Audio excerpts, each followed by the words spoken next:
할렐루야. 하나님 여러분을 사랑하십니다. 그 하나님 앞에 우리가 더 사랑받는 그런 자녀들이 되기를 소원하고, 그래서 우리가 늘 하나님의 말씀을 잘 우리가 받고 또 말씀을 조차 믿음으로 사는 자들이 되기를 원합니다. 우리 지금 이 자리에 있으면서도 우리를 많은 이렇게 음파들이 지나가고 우리를 둘러싸고 있어요. 우리의 귀에 들리는 거, 이거 이제 가청 주파수라 해가지고 들리는 소리가 있고, 그러나 들리지 않지만 여기에 많은 이렇게 소리의 주파수들이 사실 지나가고 있습니다.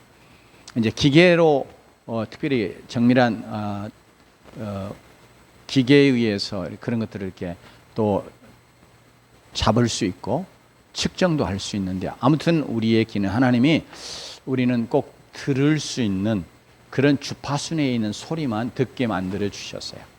그럼에도 불구하고 지금 우리가 살아가는 세대는 우리가 정말 들은 것 때문에 너무 힘들고 괴롭고 우리를 또 병이 나게 만드는 그런 많은 불필요한 소음이라고 말할 수 있는 그런 소리들이 너무 많습니다. 뭐 사람의 소리부터 시작해서, 사람의 소리도 우리의 심령을 상하게 하고 우리를 정말 병들게 만드는 그런 소리도 있잖아요. 말 뿐만 아니라 그 외에 이 자동차 소리며 또 하여튼 뭐 비행기, 기차 이런 것들로부터 시작해서 이런 어떤 현대 문명의 이기들이 만들어내는 소리들이 사실 우리를 많이 힘들게 합니다. 참 편리하긴 한데 그런 것들이 우리를 알게 모르게 너무 많이 힘들게 만드는 그런 게 소음이기도 해요. 그래서 그런 것들 때문에 오늘날 현대에는 이게 원인을 알지 못하는, 또 혹은 병명을 말할 수 없는 그런 이상한 아픔들, 질병들이 참 많아요. 그것이 물론 음식이나 또 이렇게 오염된 이렇게 물이나 이런 것들의 영향도 많이 있지만, 그 중에 중요하게 이 소리가 우리의 사람을 병들고 고통스럽게 만드는 것이기도 해요. 그래서 어떤 질병들은 이게 소리 가지고 다시 치료하는, 소위 말하면 음악이랄지 이런 거 가지고 사람을 치유하는 그런 음악 치료랄지 뭐 이런 게 있잖아요. 왜냐하면 우리가 주로 그런 소리, 그게 이제 사람의 말 소리건 무엇이건 간에 그런 것들이 만들어낸 어떤 질병들을 이제 역으로 아름다운 소리 가지고 치료한단 말이죠. 진정으로 이 땅에는 이렇게 사람을 병들게, 힘들게, 고통스럽게 만드는 소리가 너무 많아요. 그러나 동시에 사람을 정말로 살리는 그런 소리도 있어요. 그래서 모든 사람이 정말 살기 위해서 꼭 들어야 될 소리, 이걸 우리는 복음이라고 말하는데요. 이 복음은 우리 한자어로 그냥 복된 소리죠. 또 영어는 good news 해가지고 좋은 소식, 혹은 뭐 glad tidings 해가지고 기쁜 소식, 뭐 이런 식으로 부르지만, 중요하게는 정말로 죽을 영혼을 살리고 그러는 전정으로 들어야 될 복된 기쁜 즐거운 소리가 있다고 하는 것이 얼마나 감사한 일이냐. 근데 또 그것을 듣는 자가 그 복된 소식, 복된 소리에 의해서 살아나고 또 생명을 풍성하게 누리고 살아갈 수 있으니 듣는 것 자체가 또한 은혜지요. 네, 정말 우리의 죽을 수밖에 없는 영혼들을 살리는 복된 소리, 우리가 너무 잘 아는, 우리가 기본적으로 다 알고 있다고 생각하는 복음, 복된 소식, 그거 다 누구나 들어야 되고, 들은 우리 또 그것을 늘 새롭게 믿음으로 듣는 은혜가 있어야 될 줄로 믿습니다. 복음이 뭐예요? 그러면 문자풀이한 대로 복된 소리, 복된 소식, 기쁜 소식, 좋은 소식 이렇게 말할 수 있는데, 특별히 사도 바울이 로마서에서 복음을 로마 교회가 다시 듣기 원하고 그들에게 복음을 전하려고 하는 그런 강한 소원을 가졌고, 그리고 실제로 직접 가서 이렇게 전할 수 없으니까 편지로 이렇게 써서 로마 교회가 꼭 들어야 될 복된 소식, 복음을 이렇게 기록해 로마 교회에 보냈단 말이에요.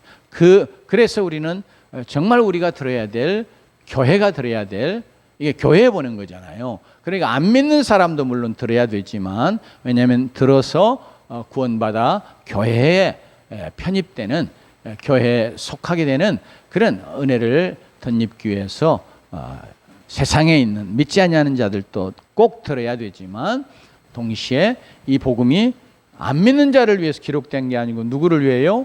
믿는 우리들을 위해서 기록이 되어 있어요. 그래서 우리가 진정으로 이 복음의 내용을 바르게 사도 바울이 증거해 주는 대로 우리 자신들이 그것을 잘 이해하고 받아들이고, 그래서 그 복음을 우리가 아는 자가 될 뿐 아니라 복음을 누리는 자들, 복음의 능력을 우리가 누리면서 사는 그런 자들이 되어야 할 줄로 믿습니다.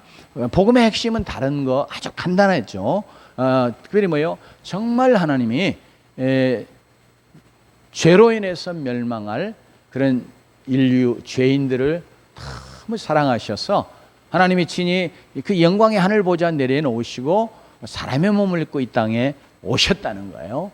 근데 왜 오셨느냐 그럴 때 오신 목적이 그렇게 사람의 몸을 입고 오셔서 바로 죄인 된 사람 된 우리, 저와 여러분, 우리 모두를 위해서 우리의 죄값을 치르시는 그런 참으로 우리가 다 이해할 수 없는, 측량할 수 없는 놀라운 희생적인 그런 사랑을 나타내 주심으로, 즉 그 희생적인 사랑이 십자가에 죽는 거잖아요. 그래서 십자가에 죽으심으로 말미암아 우리의 모든 죄의 문제를 해결해 주셔서 죄 때문에 우리가 받아야 될 하나님의 진노와 형벌과 즉 심판과 형벌을 다 우리가 면함을 받고, 도리어 그냥 면함을 받는 것이 아니라 우리가 이제 하나님 앞에 죄 없는 자로 이렇게 의롭다함을 얻어서 멸망하지 않고 영원한 생명을 얻어 누리는 그런 삶을 살아가게 하시려고 그렇게 하나님이 하셨다.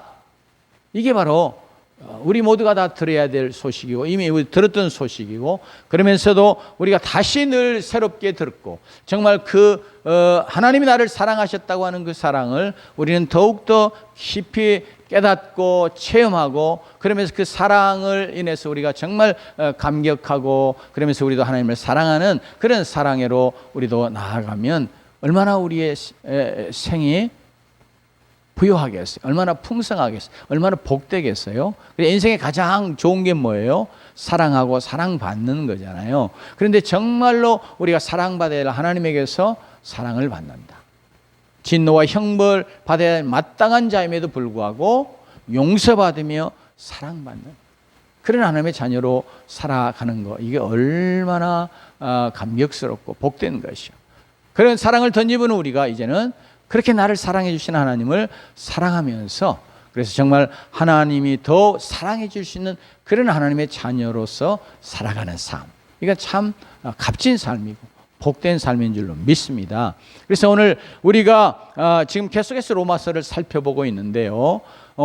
특별히 로마서가 계속 5장에서부터 물론 앞부분부터 처음부터 이야기하는 것이지만, 이제 우리가 계속해서 5장의 이어오면서 말씀을 생각하는데, 우리가 정말로 복된, 우리가 들은 가장 복된 소식, 우리가 정말 믿음으로 받을 가장 복된 소식이 뭐냐 그러면, 예수 그리스도 안에 있는 속량 때문에, 즉 예수 그리스도가 우리의 죄에 대한 값을 치러주시는 그런 속죄제물이 되어주셔서 그 값으로 우리를 사내셔서 우리를 다시 죄 아래, 죄의 형벌 아래, 죄의 심판 아래서 이제 우리 멸망의 그 자리에서 우리를 건져내셔서 이전에 죄 없는 그런 의로운 자리로, 의로운 자리, 하나님의 자녀된 자리로 우리를 다시 회복시켜 주셨다.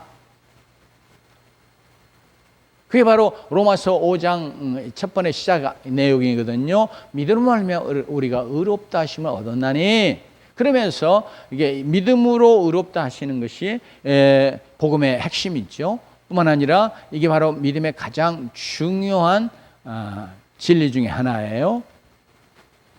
그런데 이렇게 믿음으로 의롭다 하신 것이니까 이 말은 항상 대립되는 개념이 뭐예요? 우리가 무엇인가를 행해서, 즉 행위로 혹은 율법을 지킴으로, 내가 어떤 하나님 앞에서 의로운 행위를 행함으로, 선을 행함으로 하나님 앞에서 그래 너는 죄가 없는 자야, 이렇게 선을 행한 것이 많으니까 너의 모든 죄들은 다 저울에 달아보니까 선이 더 많아, 그래서 너 선해, 그래 의롭다고 내가 해주마, 이렇게 하는 게 아니고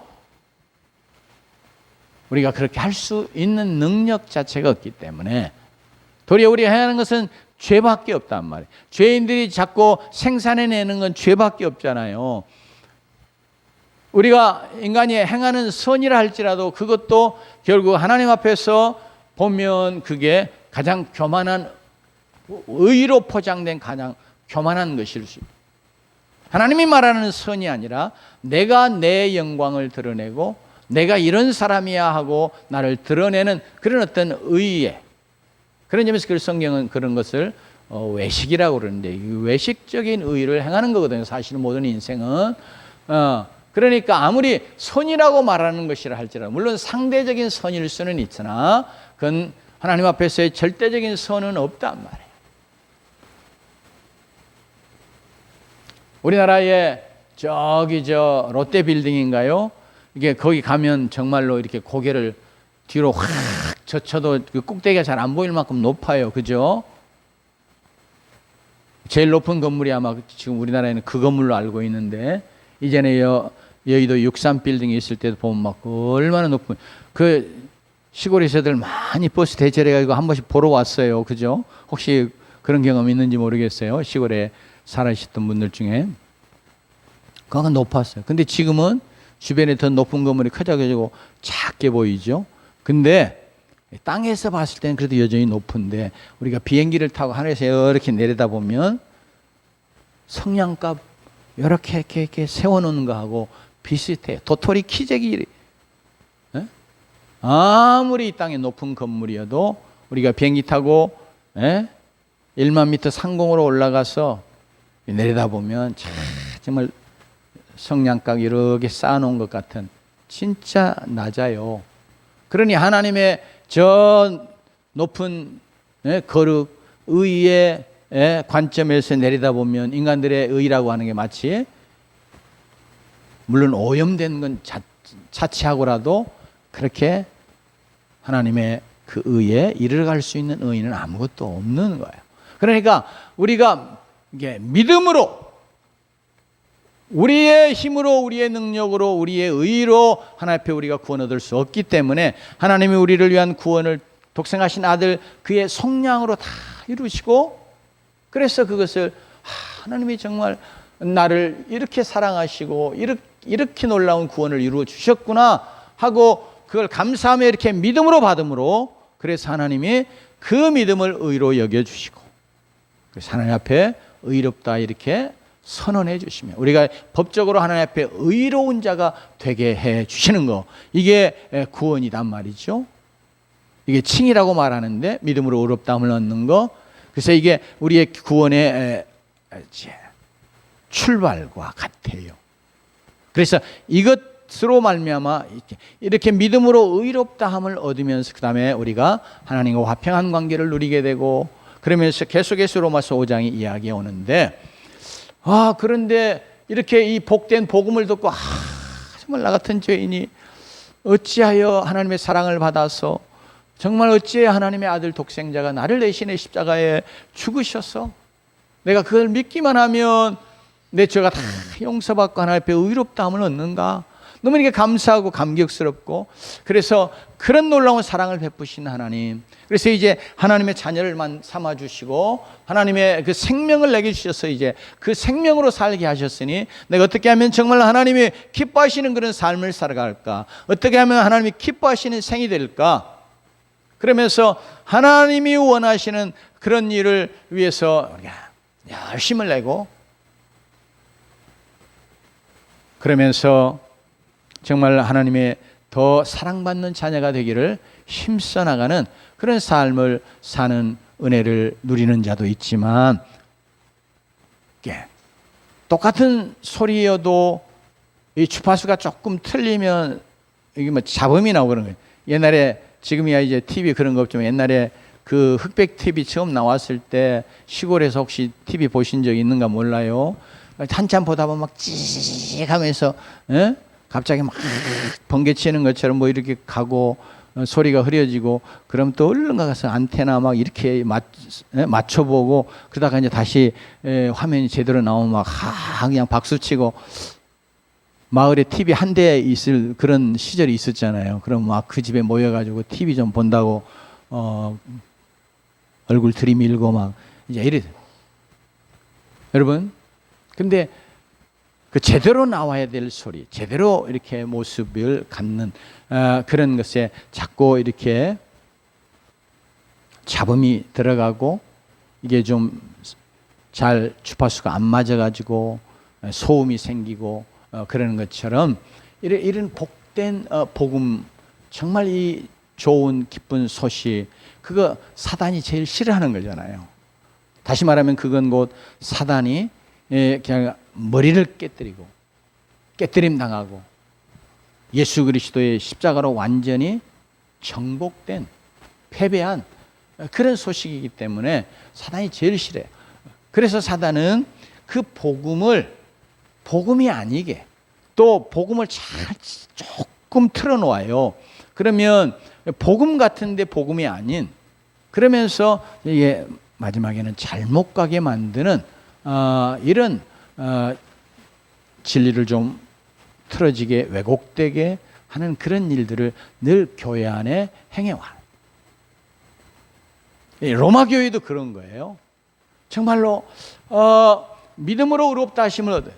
그건 우리가 행함이 아닌 오직 하나님의 은혜로 말미암아서, 오직 믿음에 의해서 바로 예수 그리스도가 죄인된 내 자리, 나의 대표로 마치 내가 행한 것처럼 모든 일을 다 이루어 놓으셨기에, 내가 그를 믿기만 하면 은혜로 내가 그가 이룬 구원의 모든 것이 내게 적용돼서 내 것이 되어지는 그런 놀라운 은혜, 축복을 누리게 하신단 말이에요. 그래서 특별히 그 모든 것이 다 뭐예요? 은혜잖아요. 그러니 특별히 이 세상에서도 그렇지만 우리 주님이 그런 비유도 들었는데, 만일 500데나리온 빚진 자가 있고 50데나리온 빚진 자가 있어요. 용서받아요. 누가 더 그 빚을 탕감해 준 채권자 더 감사하고 더 사랑하겠어요? 많이 용서받은 자 아니겠어요?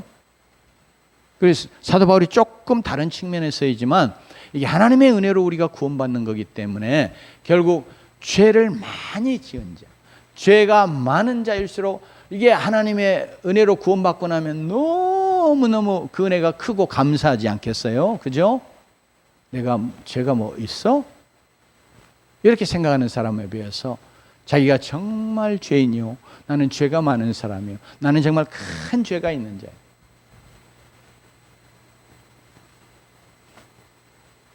그런 자가 그 죄가 용서받은 그 구원에 대해서 얼마나 더 감사하고 하나님의 은혜를 크게 여기겠어요? 그래서 사도 바울이 5장 말씀 속에, 지난 시간에 우리가 살펴본 내용 속에 들어있는 내용이지만, 말이에요, 죄가 많은 곳에 은혜가 더 넘친다. 다시 말하면 많은 죄를 지었는데도 불구하고 이런 나 같은 죄인, 사도 바울이 자신을 죄인 중에 괴수라고 말했는데, 그런 죄인 중에 괴수와 같은 나 같은 것도 하나님이 사랑해 주시고 이제 내 모든 죄들을 용서해 주시고 구원하여 하나님 앞에 의롭다함을 얻어 하나님의 생명, 영원한 생명을 얻어 누리는 자가 되게 하시죠. 얼마나. 그래서 이렇게 죄가 많은 곳에 은혜가 더한다, 이런 표현을 썼어요. 그러다 보니까 그러면 내가 죄 많이 지으면 하나님의 은혜가 더 커지는 거네. 그리고 하나님의 은혜가 더 풍성하게 드러나는 거네. 그러니 내가 그러면 죄 지어도 그게 뭐예요? 하나님의 은혜를 더 드러내는 거고 하나님의 그 풍성하신 자비와 긍휼들을 더 풍성하게 나타내는 거네. 그러니 뭐 죄 짓는 거 하나님 앞에 이거 잘못하는 거 아니네. 마치 이런 식으로 생각합니다. 그래서 죄 짓는데 그게 하나님의 은혜를 더 풍성하게 하는 것이고 하나님의 은혜를 더 드러내는 것이니까 하면서 열심을 아무 어떤 죄책감이 없이 죄 짓는 자들이 실제로 교회 안에 생겨났어요. 대표적인 교회 중에 하나가 고린도 교회다. 하나님의 은혜를 풍성하게 체험하고 나니까 이렇게 죄 많은 자에게 더 하나님이 더 놀라운 은혜를 주시네. 그러면서 우리는 모두가 다 예수 그리스도 그분으로 말미암아 그분의 속량으로 그의 값을 지불하신 것 때문에 우리 모든 죄가 다 용서받았어. 그러니 죄에 대해서 두려움이 없는. 왜? 죄 지어도 어떻게 되는 거예요? 용서받는데 이미 용서받았는데 용서받아. 자, 이러면서 그러면서 우리가 예수님의 십자가에 다시 우리가 나아가서 내가 이런 죄를 지어서 잘못했으면 용서해 주세요. 그러기만 하면 되는 거야. 마치 이런 식으로 십자가를 그렇게 바라보는 그런 잘못된 신앙으로 나아가는 그런 잘못된 가르침이 고린도 교회에도 퍼졌고 심지어 로마 교회 안에도 들어오고. 그래서 사도 바울이 오늘 우리의 본문 속에서 그런즉 우리가 무슨 말을 하리요? 은혜를 더하게 하려고 죄에 거하겠느냐? 그거 너희들이 잘못 생각하는 거다. 오해하는 거다. 지금 그거 말하려고 하는 겁니다. 왜냐하면 물론 죄가 많은 곳에 은혜가 더 풍성한 건 사실인데 그 은혜가 더 풍성하게 하려고 정말 내가 믿음으로 의롭다 함을 얻은 자인데 계속해서 죄를 짓는 거, 그것은 너희들이 믿음의 도리, 구원의 도리를 오해하는 것이야. 지금 사도 바울이 그거 말하려고 하는 거거든요. 근데 우리 안에도 이렇게 조금은 다르지만 죄에 대해서 그리고 죄에 대한 하나님의 용서에 대해서 우리가 조금은 오해하는 부분들이, 그러면서 우리로 하여금 죄 짓는데 아무런 두려움이 없이 다 예수님의 십자가로 말하면 내 죄가 다 용서받았는데 또 용서받는데 그리고 내가 십자가 앞에 나아가서 죄를 내려놓기만 하면 다 용서받는데 이런 생각으로 죄에 대해서 가볍게 생각하면서 죄 짓는데 쉽게 나아가는 그런 성도들이 있는 거예요. 로마 교회도 있었고 오늘날 교회 안에도 많이 있고 내 자신의 마음속에도 가만히 살펴보면 내가 예수 그리스도의 십자가로 말미암아 죄가 다 용서받았다. 하나님이 그렇게 선언해 주시잖아요. 우리의 죄와 불법을 다 하나님이 용서해 주셨다고 그러잖아요. 그것도 영원한 용서라고 말하잖아요.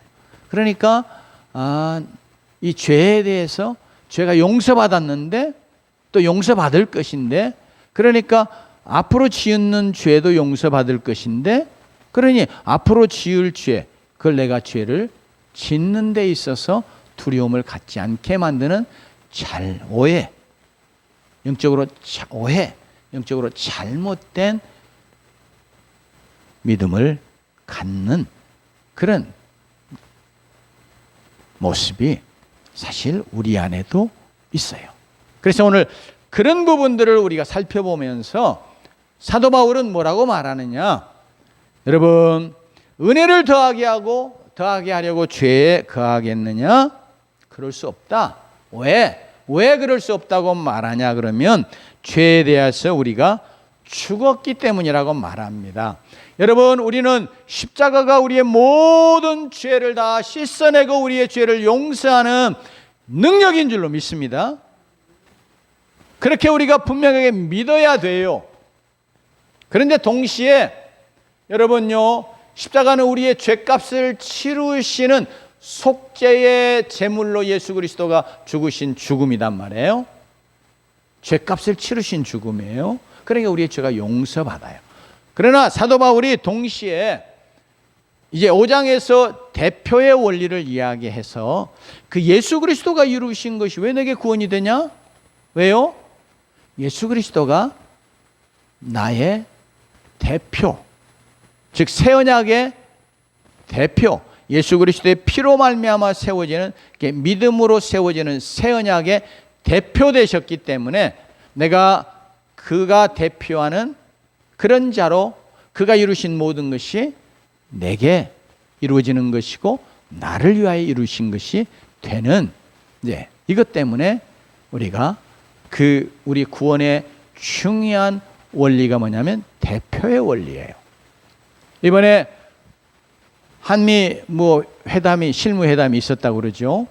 우리는 안 가봤지만 이제 영상으로 다 이렇게 보고 그러니까 실제로 있는 것이었으면 우리가 분명히 부인할 수 없이 알죠. 그런데 그 내용은 뭐였는지 밝혀지지 않고 있습니다. 잘 이야기 안 해요. 이 대통령실에서 회담이 막 성공적이었다. 한미 관계 신뢰를 구축했다. 그리고 이제까지 무너뜨리려고 정말 무던히 애를 썼는데 하여튼 그런 인식을 좀 불식시켰다. 그런 의도로 이야기하는지 모르겠어요. 그런데 공개회의에서는 정말 화기애애한 그런 이야기가 오갔다고 그러는데, 비공개 회의가 있었는데 거기서는 엄청난 이야기들이 오간 것으로 이야기됩니다. 근데 중요하게 그런 내용이 구체적으로 무슨 내용인지 우리에게 중요하지 않고 제가 이야기하려고 하는 건, 근데 어쨌든 간에 우리나라 돈으로 한 810조 되는 돈을 미국에 투자하기로 약속하고 왔다는 거예요. 그러니까 이전에 이야기하던 금액보다 훨씬 더 덧붙여져 가지고 이재명 대통령이 가가지고 더 많이 투자하는 것으로, 그건 누가 해요? 다 기업들이 하는 거죠. 근데 투자하는 것이 좋은 것일 수 있지만 다 지금 노란봉법도 생겨나고 그래가지고 지금 기업들이 다 미국으로 간단 말이에요. 투자한다는 말은 미국에 투자하는 거니까 우리나라는 투자할 돈이 없는 거예요. 그럼 우리나라는 기업이 여기에 일자리를 많이 마련해 주지 못한다. 데모하고 그러니까 지금 파업하고 나다닌데 이제 기업들이 다 문을 닫잖아요. 지금 GM도 철수한다고 그러고 현대도 자꾸 이제 로봇으로 사람 안 쓰고 로봇을 대체한다. 또 이제 미국으로 투자 많이 한다 그러면 미국으로 다 일자리 가는 거거든요. 그래 굉장히 우리나라 편에서는 굉장히 불리한 건데, 일단은 다른 거 다 떠나서 810조를 약속하고 왔대요. 우리나라 1년 예산이 660조인가 밖에 안 되잖아요. 이게 700조도 안 되는 예산을 가지고 살아가는데 우리나라 전체 예산보다 더 많은 금액을 거기다 투자하기로 약속을 하고 왔어요. 그러면 이제 그 약속으로 인해서 돈을 실제로 투자해야 되는 것과, 그리고 그 약속이 가져오는 여러 가지 후속 어떤 조치, 또 그것으로 인해서 생겨난 여러 가지 파급되는 영향력, 그 나쁜 효과든지 뭐든지 그런 모든 것이 다 누구에게 와요? 우리 백성들에게 다 와요. 나는 그런 데 가서 그런 협약, 그런 약속 자체를 모르고 나는 약속 자체에 인정할 수 없어. 그러든 말든 간에 우리의 대표되는 자가 대표로서 가서 한 약속 때문에 우리나라의 경제에 미치는 엄청난 영향들이 있는데 그 영향을 그대로 다 받는 거예요. 국민들이 다 받는 거예요. 그래서 내년 성장은 0.8%인가 더 이렇게 굉장히 낮아집니다. 더.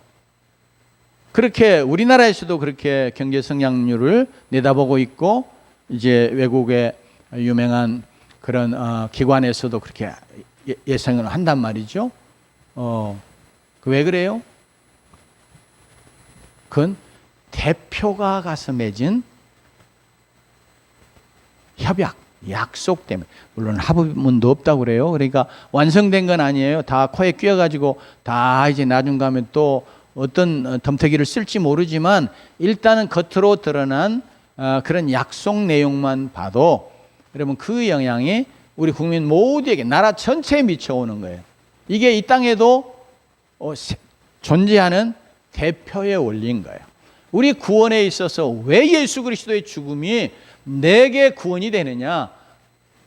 그럴 때 대표의 원리, 그분이 바로 우리의 자리에서 우리를 대표하시는 분으로 그렇게 십자가에서 죽으시고, 그래서 모든 죄의 문제를 해결해 주시고, 그래서 내가 그가 대표하는 자는, 근데 어떻게 그분이 나의 대표가 되느냐 하면 내가 그분을 나의 구원자로 믿는 믿음에 의해서 그렇게 되는 거예요. 뿐만 아니라 동시에 중요하게 죄에 대해서 죽었다고 말합니다. 이거 이제 구원의 원리를 이야기하는 것이요, 믿음의 도리를 이야기하는 거예요. 우리가 예수님이 십자가에서 나를 위해 죽으셨다, 믿음으로 우리가 구원받잖아요. 여러분 그 현장에 있었어요? 없었잖아요. 그런데 그걸 믿음으로 지금 여러분이 받아들이잖아요. 그 믿음에 의해서 여러분이 구원받는단 말이에요. 그런데 동시에 사도 바울은 중요한 복음으로 그 십자가의 죽으심이 뭐냐 그러면 죄를 못 박아 죄에 대해서 죽는 죽음이었다고 말해요. 그러니까 우리도 이 사실을 어떻게 해요? 우리의 구원을 위한 진리로, 구원의 도리로 우리도 이것도 받아들여야 돼요. 이거 믿음으로 받아들이는 겁니다. 영적인 원리가 이미 그렇게 이루어졌어요. 그래서 11절 말씀에 보면 이렇게 말합니다. 같이 다시 한번 11절 말씀 읽어봅니다. 시작. 이와 같이 너희도 너희 자신을 죄에 대하여는 죽은 자요 그리스도 예수 안에서는 하나님께 대하여 살아있는 자로 여길지어다. 이게 믿음으로 그렇게 인정하라는 거예요. 아니 내가 언제 죄에 대해서 죽었나? 나는 내 안에 아직도 죄가 팔팔 살아있는데 그러잖아요.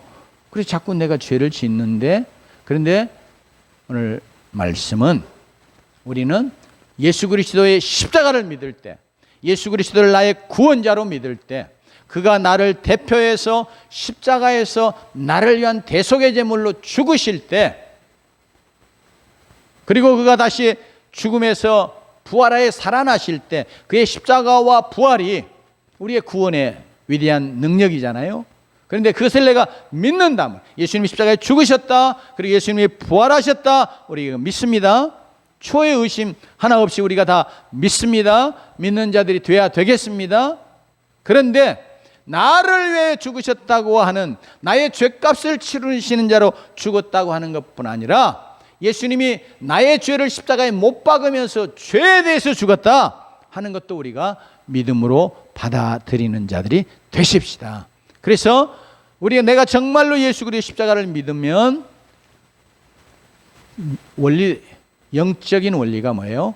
이미 죄에 대해서 죽는다, 죽었다, 그렇게 말해 주는 겁니다. 이건 연합의 원리예요. 이게 대표의 원리와 연합의 원리가 우리 구원의 아주 중요한 원리인데요.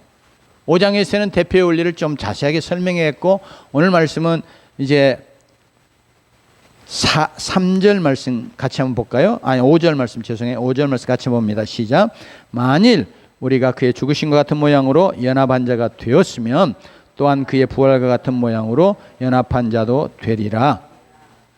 자, 믿음은 믿음의 대상에게로 우리가 인격적으로 이렇게 들어가는 것으로 성경은 우리에게 원문을 통해서 가르쳐 줘요.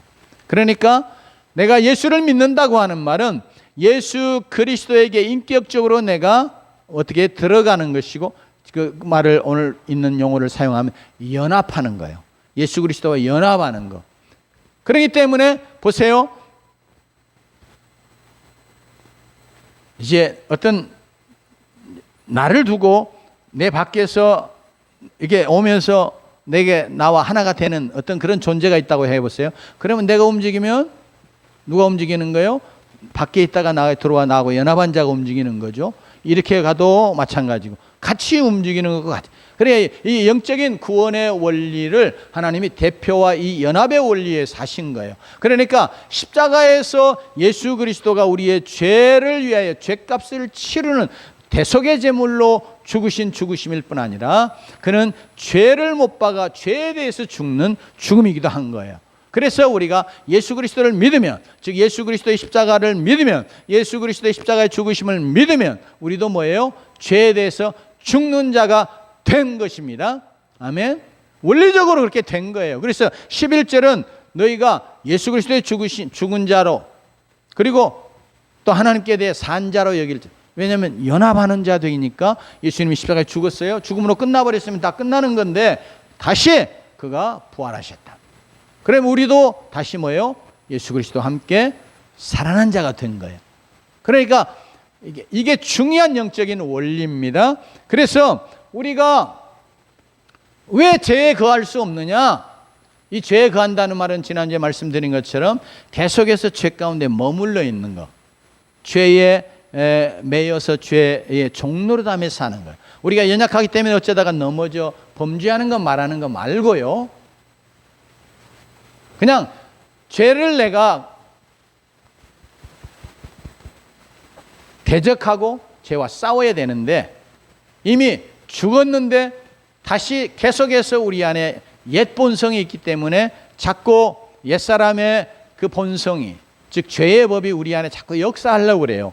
그렇기 때문에 우리는 끊임없이 어떻게 해야 되느냐, 우리는 중요하게 사단이 늘 우리로 하여금 속게 만드는 게 뭐냐면, 우리는 연약해서 범죄할 수밖에 없어. 어쩔 수 없는 거야. 내가 죄 짓는 거, 내가 본래 연약하니까 죄 지을 수밖에 없는 존재에서 그런 거야. 이 생각을 끊어내는 걸 원하는 거예요. 오늘 말씀이 가르치는 가르침은 그래요. 우리가 연약합니다. 연약해서 우리가 율법을 지켜서 구원 얻을 수 없어요. 뿐만 아니라 우리가 연약해서 우리는 죄를 이길 능력이 우리 안에 없어요. 그런데 우리는 죄를 이기는 자로 이미 원리적으로 뭐예요? 그리스도와 연합하는 것 때문에 우리 안에 그런 구원이 이루어졌다고 성경은 선언하는 거예요. 그러니까 우리가 먼저 내가 죄에 대해서 죽었다 선언하고, 또 내가 연약해서 범죄할 수밖에 없다 그러면서 죄를 그냥 쉽게 받아들이고 용납하는 자 되는 거, 그건 성경적인 구원의 원리가 아니에요. 우리는 연약하기 때문에 범죄할 수밖에 없는데 누가 이기셨어요? 그리스도가 이기셨어요. 그리스도가 십자가에서 이미 이기셨어요. 부활하심으로 완전히 승리하셨어요. 그러니까 우리도 똑같이 믿음으로 그분과 연합하고, 그래서 연합하여 죽는 자가 되었고 연합하여 살아난 자가 되었습니다. 그러니까 나는 이길 수 없지만 누가 이기는 거예요? 내가 연합한 나의 구원자 되신 예수 그리스도가 십자가의 능력과 부활의 능력으로 우리 안에 이기게 하시는 줄로 믿습니다. 그래서 바로 이 내가 연약해서 우리는 범죄할 수밖에 없다는 생각을 끊어내십시다. 깨뜨리십시다. 뿐만 아니라 우리가 믿음으로 나는 예수 그리스도의 십자가를 믿는 것 때문에 예수 그리스도와 함께 죄에 대하여 죽었다 믿음으로 인정하십시다. 선언하십시다. 그래, 날마다 우리가 나는 죄에 대해서 죽었어 이렇게 말하면 우리 안에 자꾸 발동하려고 하는 이 죄의 이런 생각, 욕심, 유혹들이 사실 사그라지는 거거든요. 그 외에 다른 길이 없어요. 그러면서 우리가 십자가를 나의 죄값을 치르는 죽음을 죽어주신 그 죽음이야, 죽음의 자리야. 그래서 내가 죄 지으면 돌아가서 죄 용서받기 위한 그런 자리로만 우리가 생각하지 말고, 물론 우리가 죄 지으면 여지없이 돌아가서 다른 길은 없잖아요. 다른 자리는 없잖아요. 십자가 외에 우리가 지은 죄에 대해서 용서받을 수 있는 자리는 없어요. 그러니까 우리가 범죄하면, 우리가 죄를 지으면 늘 신속하게 여지없이 십자가로 돌아가야 될 것입니다. 그러나 우리가 범죄한 다음에 십자가에 돌아가야 될 자리로만 십자가를 생각하지 말고, 오늘 말씀 6장에 가르치는 것처럼 내가요, 범죄하기 전에 나는 십자가가 뭐예요? 죄에 대해 죽은 자리예요. 그러니까 내가 이미 죄에 대하여 죽었다고 십자가를 그렇게 믿음으로 바라보십시다. 그렇게 바라볼 때 실제로 우리 안에 그 십자가가 역사하면서 우리로 하여금 범죄하는데, 죄 짓는데, 죄 가운데 머물러 있는데, 그래서 성경은 그걸 더 강하게 표현해서 죄의 종노릇하는 이 세력, 이 권세가 깨뜨려지는 거예요. 그렇지 않으면 우리는 이미 늘 범죄해오며 살아왔잖아요. 그러니까 그것이 이제 계속해서 우리의 본성 속에 뭐예요? 마치 습관대로 하나의 메커니즘이 이루어졌어요. 그러니까 여차하면 우리는 그렇게 가는 거예요. 그런데 그것을 완전히 뒤집어 파는 길이 뭐냐 그러면 내가 예수 그리스도의 십자가를 뭐예요? 죄에 대해서 내가 죽는 자리, 이미 죽은 자리라고 이렇게 믿음으로 선포할 때에 그 힘이 우리에게서 약해지고 아니 사라지는 그런 놀라운 역사가 우리 안에 일어나서 우리가 죄 가운데 계속 거하고 죄를 지으면서도 우리가 연약하니까 그럴 수밖에 없지. 아니 내 죄는 다 이미 용서받았어. 그러니까 내가 죄를 지어도 나는 하나님 앞에 구원받은 자야. 이렇게 자신을 스스로 합리화하거나 위로하거나 또 자신을 속이는 그런 자리에 있지 아니하고 우리가 죄 가운데 머무르지 아니하고 여기 말씀하는 것처럼 하나님에 대해서 살아가는 의의 왕노릇하는 자들로 살아가는 삶을 조금씩 더 힘있게 살아가는 그런 믿음의 모습이 경건이 우리 안에 자리 잡아 나갈 줄로 믿습니다. 사도 바울이 경건을 연습하라고 그랬어요. 그냥 되는 게 아니다 말이에요. 여러분 우리가 계속해서 어떤 일들을 하다 보니까 그것이 내게 몸에 뱄어요. 그러면 체질화됐다고 그러잖아요. 또 습관화되면 그러면 내가 그냥 어떤 일을 하다 보면 무심코 그거 하고 있어요. 왜요? 습관화되어 있어가지고. 경건을 연습하라는 것이 바로 그런 의도에서 우리가 자꾸 안 되는 걸 자꾸 하는 거예요. 그죠? 근데 어떻게 해요? 이 구원의 원리를 자꾸 우리가 아침에 일어나서 말씀과 기도로 하나님 앞에 이렇게 무릎을 꿇고 그러면 이런 것들이 힘이 약해지는 거예요. 죄가 자꾸 우리. 그러면서 우리가 십자가를 죄 지으면 돌아와 회개하고 용서받을 그런 자리로만이 아니라 여러분 항상 십자가를 우리가 바라보며 살 때 십자가는 죄에 대해서 이미 죽은 자리라고 하는 것을 우리가 믿음으로 선포하고 동시에 십자가만 있는 게 아니고 그 다음에 항상 부활이 있잖아요. 그 다음에 부활을 같이 오늘 말씀 이야기하는데 그래서 내가 동시에 그리스도와 연합해서 이미 죽었을 뿐 아니라 다시 하나님의 생명으로 새로운 생명으로 영원한 생명으로 살아났다고 하는 사실을 늘 믿음으로 받아들이고 선포할 때 죄의 세력은 약해지고 소멸되고 끊어질 줄로 믿습니다. 그래서 우리가 믿음으로 승리하며 살아가는 주의 백성이 되는 줄로 믿습니다. 이런 은혜가 넘치기를 주의 이름으로 축원합니다. 기도하십시다.